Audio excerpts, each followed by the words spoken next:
quero ler com você Romanos 1, de 1 a 7. Hoje eu quero falar sobre igreja, povo santo e amado de Deus. Eu, Paulo, escravo de Cristo Jesus, chamado para ser apóstolo e enviado para anunciar as boas novas de Deus, escrevo esta carta. Deus prometeu as boas novas muito tempo atrás nas Escrituras Sagradas por meio de seus profetas. Elas se referem a seu filho, que como homem nasceu da linhagem do rei Davi. E quando o poder do Espírito Santo o ressuscitou dos mortos, foi demonstrado que ele era o Filho de Deus. Ele é Jesus Cristo, nosso Senhor. Por meio dele recebemos a graça e a autoridade, como apóstolos, de chamar os gentios em toda parte a crer nele e lhe obedecer em honra de seu nome. E vocês estão entre esses gentios chamados para pertencer a Jesus Cristo. Escrevo a todos vocês que estão em Roma, amados por Deus e chamados para ser seu povo santo. Que Deus nosso Pai e o Senhor Jesus Cristo lhes deem graça e paz. Vamos orar mais uma vez? Ó Deus, Pai, te agradecemos pela tua palavra lida e eu peço a Deus que o Senhor fale conosco, que a tua palavra nos incomode, que a tua palavra mostre a tua vontade, que o Senhor me use para transmitir o teu querer e transmitir a tua mensagem aos nossos irmãos. É a oração que faço no nome de Jesus. Amém.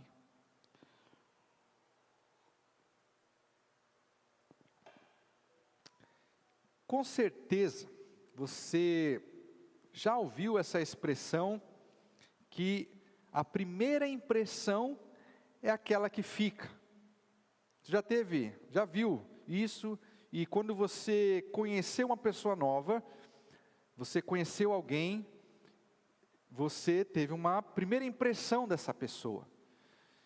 E geralmente, quando a gente tem uma impressão, a gente fica com ela guardada na cabeça. Aqui Paulo, ele não conhecia a igreja para a qual ele escreve, e ele começa a sua carta tentando causar uma boa impressão. Paulo escreve tantas coisas preciosas que nós podemos tirar, que nós vamos aqui passear por esse trecho da palavra de Deus, e vamos tentar tirar o máximo que nós pudermos daquilo que Paulo está querendo transmitir. Ele está querendo causar essa primeira impressão a esses irmãos que ele pretende conhecer um dia. E ele escreve tantas coisas boas que, nesse caso, acredito eu que aqueles irmãos que receberam essa carta, que receberam esse texto que Paulo escreveu, tiveram uma boa impressão daquilo que Paulo estava transmitindo. Lembrem-se, Paulo escreve esse texto para a igreja que está em Roma, uma igreja que Paulo ainda não havia conhecido, que Paulo pretendia conhecer e visitar. Então, essa impressão é que nós vamos ver aqui e vamos perceber que é a melhor das impressões, porque Paulo escreve para a igreja, lembrando esses irmãos que estavam lá em Roma, de aspectos do Evangelho muito importantes, e lembrando a eles também, que eles são um povo santo e amado por Deus. Então, vamos ver e entender todos esses pontos que Paulo aqui traz para a igreja em Roma. Precisamos só lembrar que Paulo escreve esse texto, então, encaminha para eles, na expectativa de que essa igreja o apoiasse numa viagem missionária que ele pretendia fazer, depois de encontrá-los. Ele pretendia ir para a Espanha e, passando pela cidade de Roma, esperava ou tinha a expectativa que esses irmãos o apoiassem nessa viagem, e assim ele pudesse pregar o Evangelho de Jesus nesse outro lugar, essa outra localidade, nesse outro ponto do mundo ali, né, que era a Espanha. Então ele tinha essa expectativa de que esses irmãos o apoiassem, seja com orações, seja com donativos. A expectativa de Paulo então era essa. Então ele faz esse primeiro momento e escreve essa saudação que nós lemos aqui no texto de Romanos. Uma saudação muito comum de ser feita por Paulo. Se você procurar em outras cartas de Paulo, né, Coríntios, Colossenses, como o nosso irmão Rafael está compartilhando conosco, outras cartas dele, né, Gálatas, Efésios, Paulo, ele sempre traz uma saudação para a igreja para a qual ele está escrevendo, e essa saudação traz ele compartilha uma bênção, um motivo de oração, e aqui nesse caso, Paulo compartilha muitas questões importantes. Por exemplo, ele começa o texto falando o seguinte: eu, Paulo, escravo de Jesus, de Cristo Jesus. Paulo aqui nesse primeiro momento, ele compartilha que ele tem um mestre divino, um cargo divino e uma mensagem divina. Ele começa dizendo: eu sou escravo de Jesus. E aqui, essa expressão ela é muito forte, porque ele usa a expressão escravo.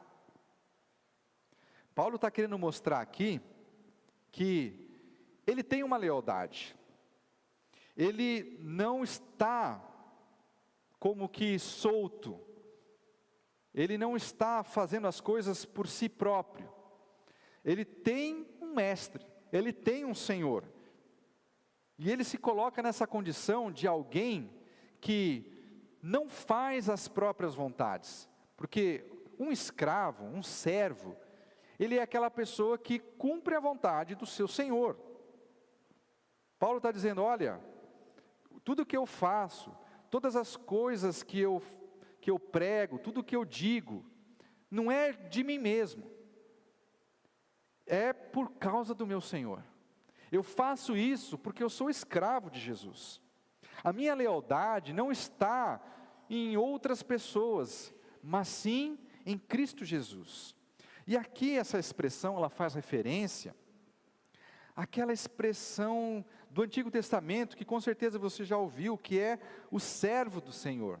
Paulo está falando: olha, no passado existiram outras pessoas que serviram a Deus, como Moisés, como Josué, como Elias, como Davi. E eu me identifico com essas pessoas, porque tudo que eu faço não é por mim mesmo. Eu faço para o meu Senhor. Da mesma forma que Moisés agiu, porque Deus mandou. Da mesma forma que Josué conquistou a terra, porque Deus estava com ele e assim mandou. Da mesma forma que Elias, da mesma forma que Davi agiram, porque Deus ordenou e mandou que eles agissem. Eu, Paulo, ajo e faço tudo isso, porque Deus, Jesus Cristo, é o meu Senhor, é o meu mestre. É nele que está a minha lealdade. É por ele que eu faço todas essas coisas. E nós? Onde está a nossa lealdade? Hoje, nós vivemos um tempo em que diversas coisas, diversas pessoas batalham pela nossa lealdade. Desejam que nós sejamos leais a elas. Mas a nossa única e exclusiva lealdade deve estar na pessoa de Jesus. Paulo fala o seguinte: olha, eu sou escravo de Jesus e eu fui chamado para ser apóstolo. Paulo estava dizendo o seguinte: isso que eu faço, compartilhar o Evangelho, de anunciar Jesus, é porque eu fui convocado, fui chamado por Deus, chamado por Jesus para ser este enviado, porque a palavra apóstolo significa enviado. Eu fui enviado por Jesus para proclamar este evangelho, para proclamar essas boas novas. Paulo está dizendo, olha, esse meu cargo, essa minha pretensão, tudo isso que eu faço, é porque Jesus me comissionou para fazer isso. E eu fui enviado com um propósito, com uma finalidade. Qual o propósito? Anunciar as boas novas de Deus. Paulo, então, foi chamado para pregar. Essa mensagem não era dele, é uma mensagem divina. Então, Paulo diz, olha, eu tenho um mestre divino, que é Jesus. Eu tenho um cargo, vou colocar aqui entre aspas, tá? Cargo divino, eu sou um apóstolo, ou seja, eu sou um enviado de Jesus. Eu não estou fazendo isso por causa de mim mesmo, porque me deu na telha. Não, foi Jesus que me comissionou. E eu tenho uma mensagem divina, que é as boas novas, que é o Evangelho. E veja que Paulo continua falando, no versículo 2, essas boas novas, Deus prometeu há muito tempo atrás, nas Escrituras, por meio de seus profetas. Então veja só a importância de nós lermos o Antigo Testamento. Não é só por conta das histórias, que são muito bonitas, diga-se de passagem, que são também inspirativas, mas é porque, lendo o Antigo Testamento, nós vemos as promessas de Deus, e ao ler o Novo Testamento, nós vemos o cumprimento dessas promessas. Deus prometeu o Evangelho, e Deus cumpriu a sua promessa. Lá em Gênesis 3,15, Deus fala o seguinte, veja só, no início de tudo, após a queda do ser humano, depois que Adão e Eva pecam contra Deus, e aí há uma separação desse relacionamento, Deus já faz uma promessa a respeito do Evangelho. Ele diz o seguinte, olha, quando ele está conversando com a mulher, eu farei que haja, falando com a serpente, farei que haja inimizade entre você e a mulher, entre a sua descendência e o descendente dela. Este lhe ferirá a cabeça, e você lhe ferirá o calcanhar.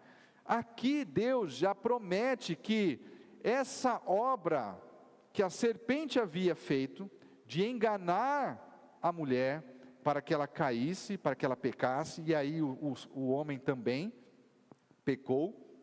Essa obra seria desfeita pelo descendente da mulher, alguém que viria no futuro e esmagaria a cabeça da maldita serpente. Já há uma promessa de Deus, logo no início, de que haveria uma boa notícia, haveria uma boa nova a ser compartilhada no futuro.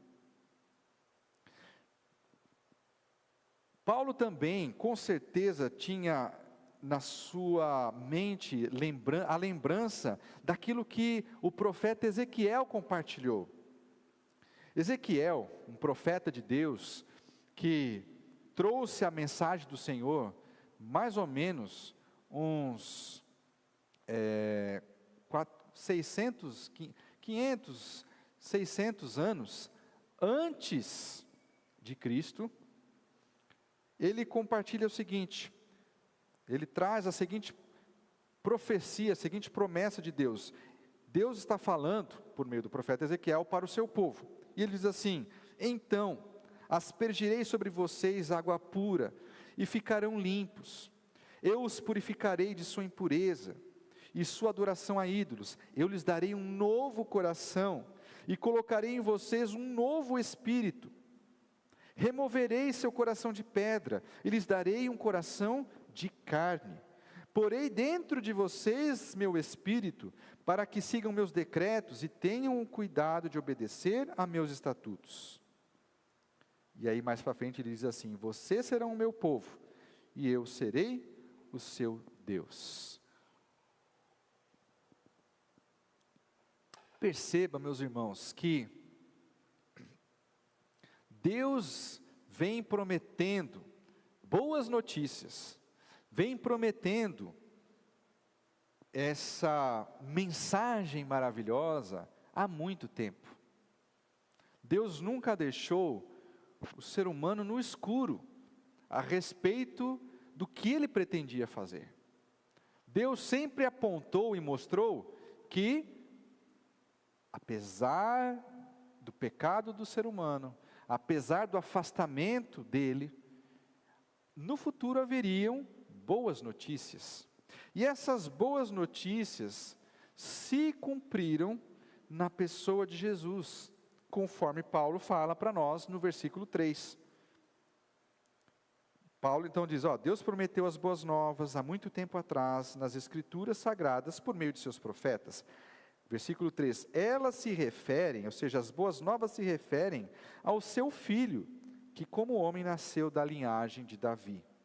Então veja só, o Evangelho, que significa boa notícia, ele diz respeito a uma pessoa. Ele não é apenas uma mensagem abstrata, um acontecimento obscuro. Não, ele diz respeito a alguém. E alguém que viveu entre nós. Alguém que teve uma vida plena, completa, que realizou muitos sinais, que falou muitas coisas, que ensinou muitas coisas. E essa pessoa é Jesus. Lá no início do Evangelho de Marcos, por exemplo, Marcos escreve e fala o seguinte, olha, este é o princípio do Evangelho de Jesus Cristo. Ou seja, o Evangelho não diz respeito a apenas um acontecimento, mas ele diz respeito a uma pessoa que viveu, Jesus. E essa pessoa vem da linhagem de Davi. Quando Deus estava usando o seu servo Davi para cumprir os seus propósitos, o texto lá de 2 Samuel nos revela que Davi tinha a intenção de construir um templo para Deus. Ele pensava, nossa, eu vivo num palácio tão bonito, acabado, eu quero construir um templo, uma casa para Deus. E aí, Deus, por meio do seu profeta Natã, fala o seguinte para Davi, olha, não vai ser você que vai construir uma casa. Ele diz assim, olha, além disso, o Senhor declara que fará uma casa para você, Davi, uma dinastia real, pois quando você morrer e for sepultado com seus antepassados, eu vou escolher um dos seus filhos, de sua própria descendência, e estabelecerei seu reino. Ele construirá uma casa para o meu nome, e estabelecerei seu trono para sempre. Aqui, Deus usa a expressão casa como uma figura de linguagem para mostrar o seguinte, olha Davi, você quer construir uma casa para mim, mas quem vai construir uma dinastia, um reino para sempre, eterno, vai ser eu, através do seu descendente. E esse descendente vai reinar para sempre. Quem será que Deus estava falando? Obviamente que de Jesus. Jesus é o descendente de Davi que cumpre essa promessa. E Paulo está dizendo aqui para nós, olha só, Deus no passado prometeu para Davi que estabeleceria um dos seus descendentes que reinaria para sempre, e essa pessoa é Jesus. Da mesma forma que Jesus cumpre a promessa de Deus de que alguém esmagaria a cabeça da serpente, Jesus é essa pessoa. Da mesma forma que Deus prometeu que viria alguém que faria essa operação de derramar o Espírito, de tirar esse coração de pedra e colocar o coração de carne, de alguém que viria, que seria o Deus encarnado, o Emanuel, essa pessoa é Jesus. É Ele que cumpre todas essas promessas que Deus realizou. É Ele que encarna essa mensagem maravilhosa que nós, como igreja, anunciamos. O Evangelho, as boas notícias, é Jesus. Paulo continua e diz lá no versículo 4: quando o poder do Espírito Santo ressuscitou Jesus, essa foi a prova de que ele era o Filho de Deus. Ou seja, a prova definitiva de que Jesus era quem ele afirmou ser.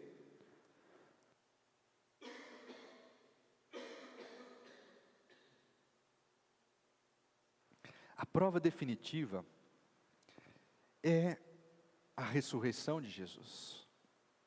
Jesus, quando aqui habitou, quando aqui viveu, ele disse que ele era o Filho de Deus, que ele era o Filho do homem,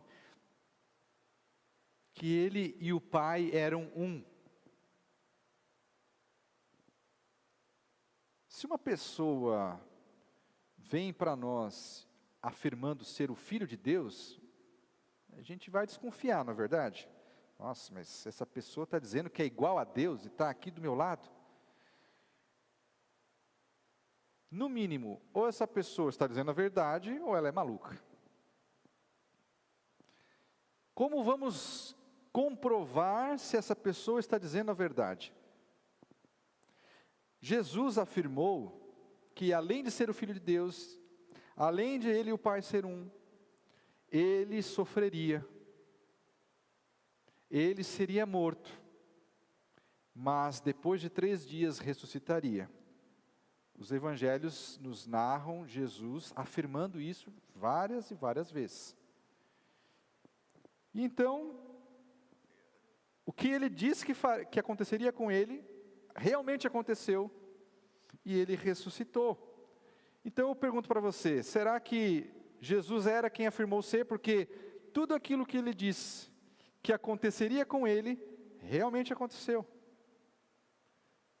Se o que ele afirmou a respeito da sua natureza divina, então ele também disse a verdade. Essa é a prova definitiva para aqueles que têm dúvida a respeito de Jesus ser ou não Deus, o Filho de Deus.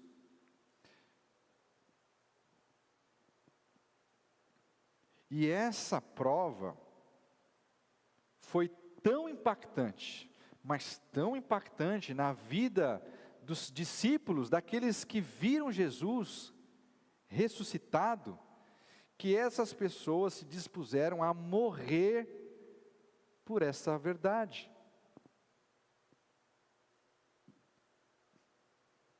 Então, as boas novas são este cumprimento das promessas que Deus fez no Antigo Testamento. E essas promessas dizem respeito de Jesus, e todas as outras promessas que Jesus fez enquanto aqui viveu, vão se cumprir, porque Jesus é Deus. Entenderam o raciocínio? Se Deus prometeu que no futuro viria alguém para cumprir todas essas promessas que Deus realizou, vem Jesus, ele afirma ser Deus, fala que irá morrer, fala que vai ressuscitar, e fala diversas outras promessas, diz que voltará. E Jesus ressuscita de verdade. Então, todas as outras promessas que Jesus compartilhou, que Jesus fez, vão se cumprir. Porque Jesus é Deus, e Deus sempre cumpre aquilo que prometeu. Aqui nesse ponto também tem um detalhe muito interessante, muito importante, que diz respeito a nós, Igreja de Jesus. Porque ele diz o seguinte, Paulo: quando o Espírito Santo ressuscitou dos mortos. Veja que Paulo usa a expressão aqui no plural. Paulo não fala, o Espírito Santo ressuscitou Jesus da sepultura,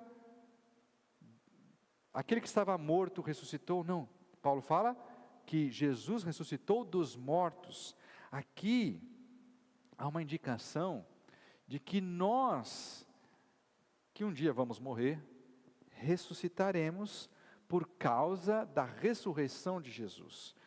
A ressurreição daqueles que creem em Jesus está sendo profetizada aqui por meio da ressurreição de Cristo. Paulo vai dizer que Jesus, ele é a primícia, ou seja, o primeiro daqueles que ressuscitarão.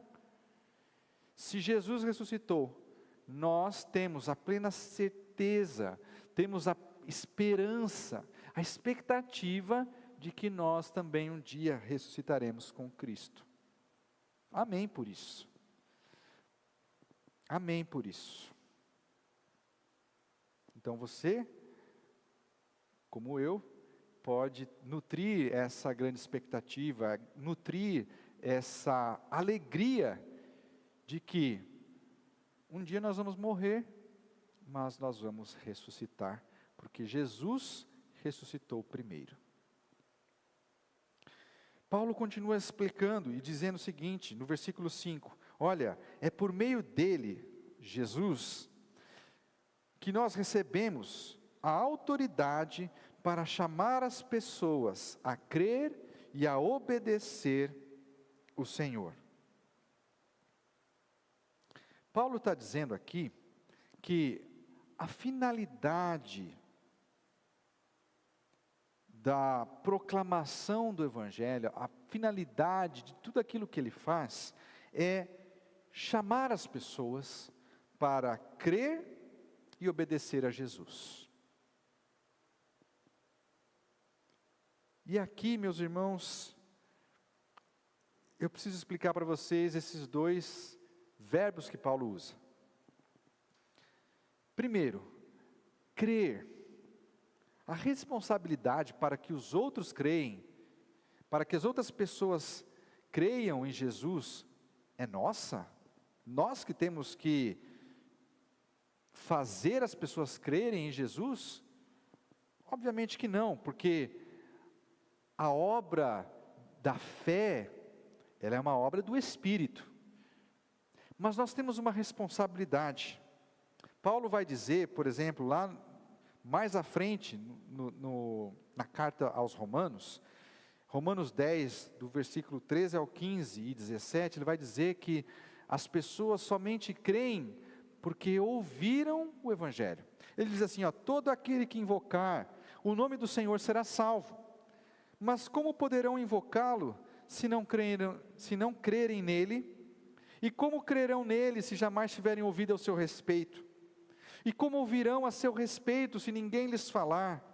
E como alguém falará se não for enviado? Por isso as Escrituras dizem, como são belos os pés dos mensageiros que trazem as boas novas. Portanto, a fé vem por ouvir, isto é, por ouvir as boas novas a respeito de Cristo. Lembra aquilo que eu expliquei para vocês, que a palavra apóstolo significa enviado? Nesse sentido, nós, Igreja de Jesus, somos uma igreja apostólica, no sentido de que nós também fomos enviados por Jesus para anunciar essas boas novas.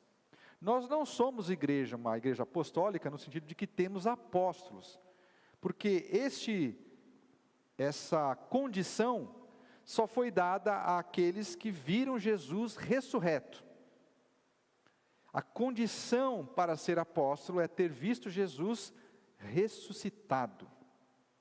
Então, nesse sentido, nós não somos uma igreja apostólica, porque nenhum de nós viu Jesus vivo, ressurreto. Mas nós somos uma igreja apostólica porque nós somos enviados por Jesus para anunciar as boas novas. E nós temos essa responsabilidade, porque as pessoas só creem em Jesus por ouvirem a mensagem. Então, a nossa responsabilidade não está em fazer as pessoas crerem, mas sim de anunciar a mensagem do Evangelho. Sobre obedecer, Aqui a palavra obedecer vem logo depois de crer, porque para Paulo é impossível você dizer que crê em Jesus e você não obedecer aquilo que ele ensinou.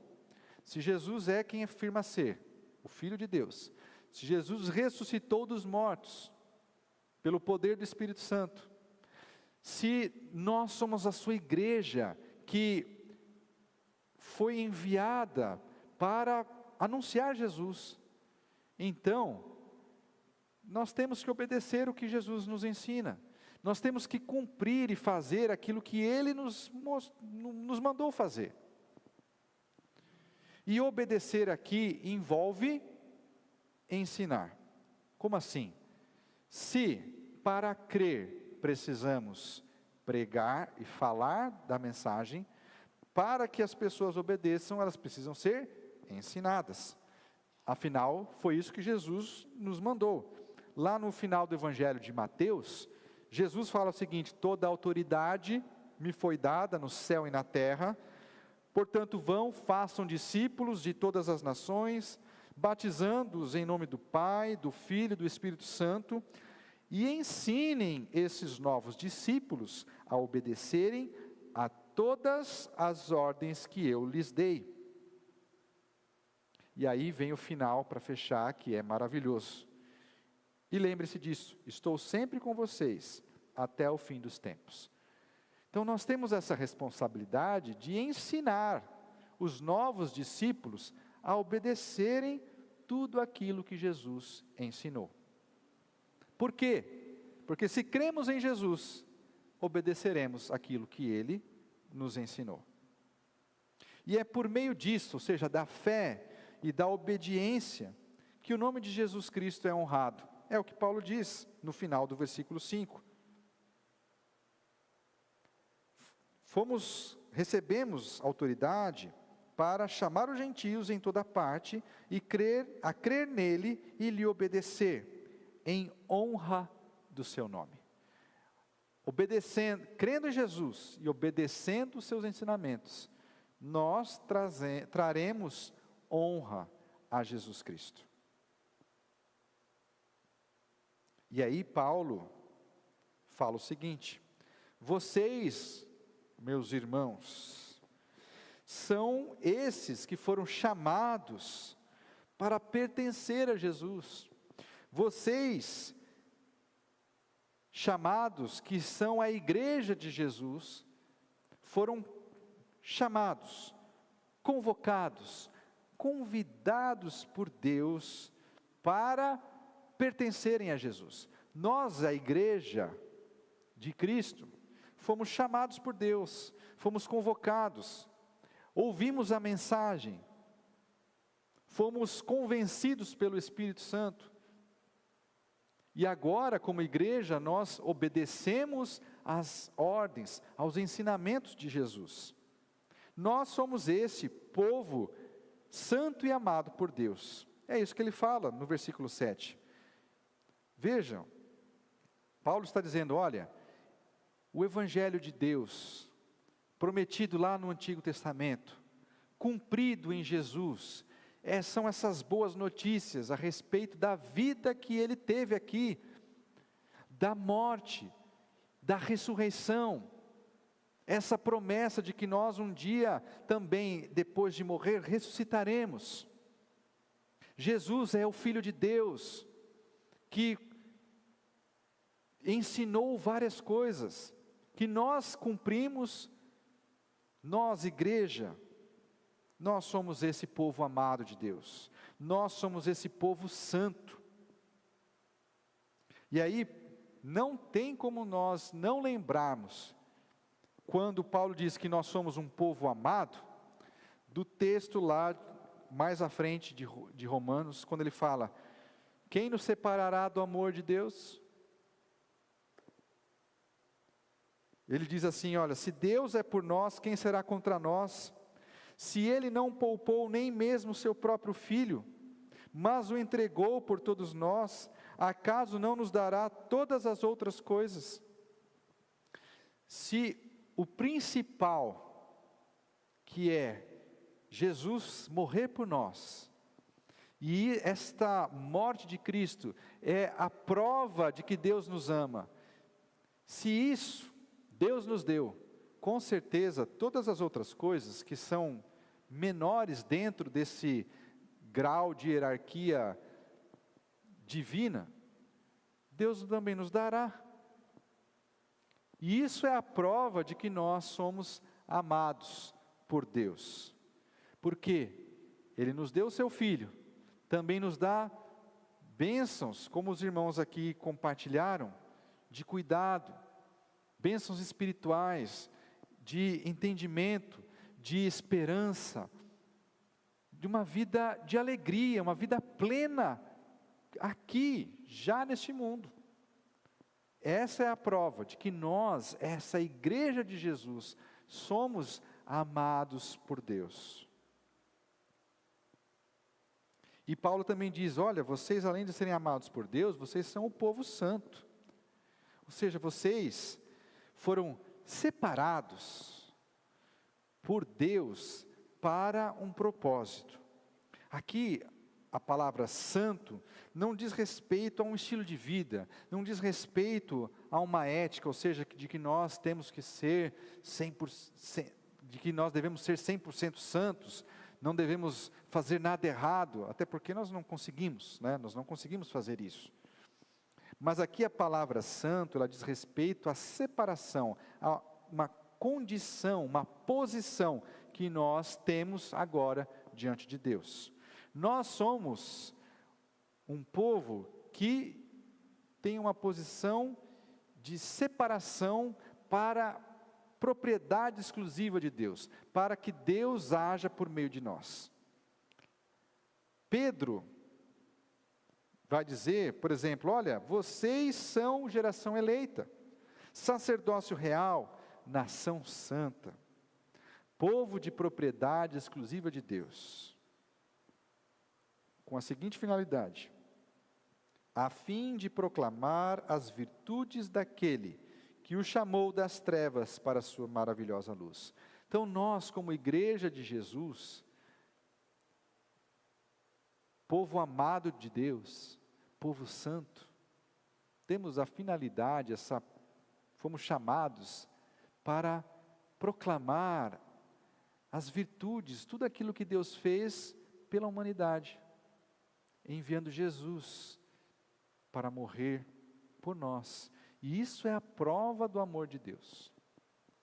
Temos a grande missão de ensinar esses novos discípulos que vão crer por conta da ação do Espírito Santo, a guardar tudo aquilo que Jesus nos ensinou, a ter uma vida plena, já aqui, enquanto aguardamos a volta de Jesus, porque Jesus está vivo.